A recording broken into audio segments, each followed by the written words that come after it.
Hello, everybody. My name is Valerie DePietro. I am going to talk to you all about lupus.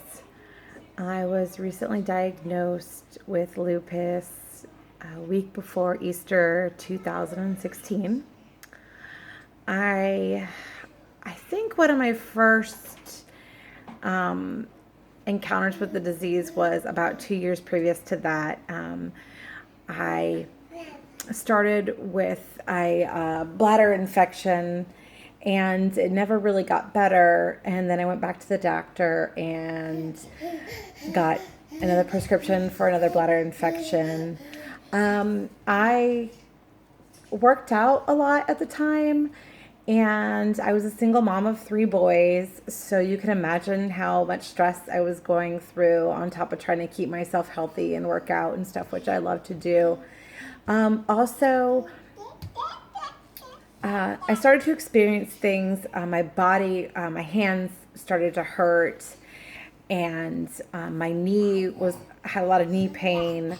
And I thought these were all things that had to do with me going to the gym.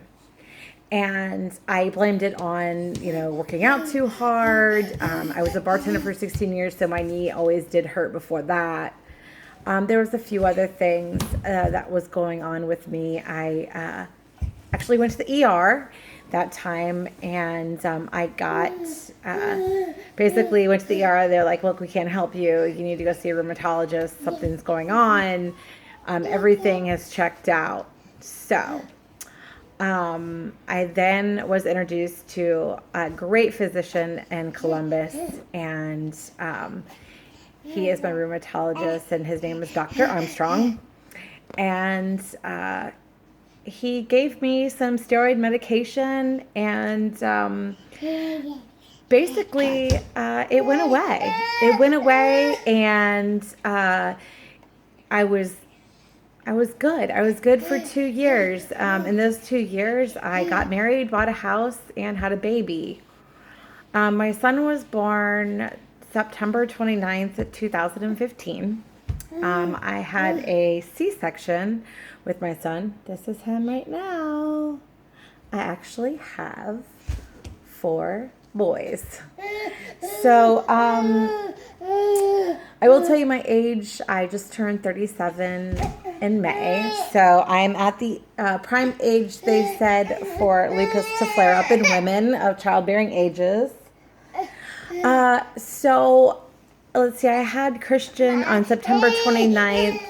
I had a C-section. I came home to breastfeed, and I got mastitis in my boobs, and I was given a prescription for that. And then a day later, I started to develop some other symptoms in my bowels, and it was horrible. It was a really it was painful. It was embarrassing. It was something that, you didn't really want to talk about, but that you had to go get help for. I started to see blood in my stool and other things. So I went through a bunch of different doctors again and blood work and things like that. Well, I ended up telling me that I had the superbug, which is very hard to get rid of. And told me that I had some colitis in my bowels. Well, that led me to a couple other different doctors, and finally started feeling better. My infection went away, and I started working out again and started to maybe feel a little bit like myself again. And almost right away, I started with the joint pain again. And I told my husband, because we were together at the time 2 years ago when the joint pain was really bad and I couldn't walk for 3 weeks.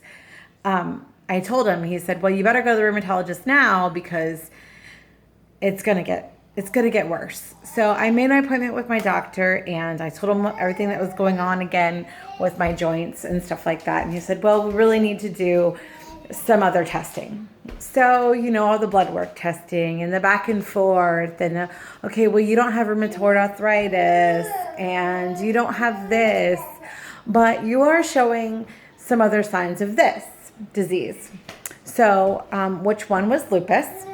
And he said, it's not just by one test. We have to send you back for more blood work and screen you specifically for lupus.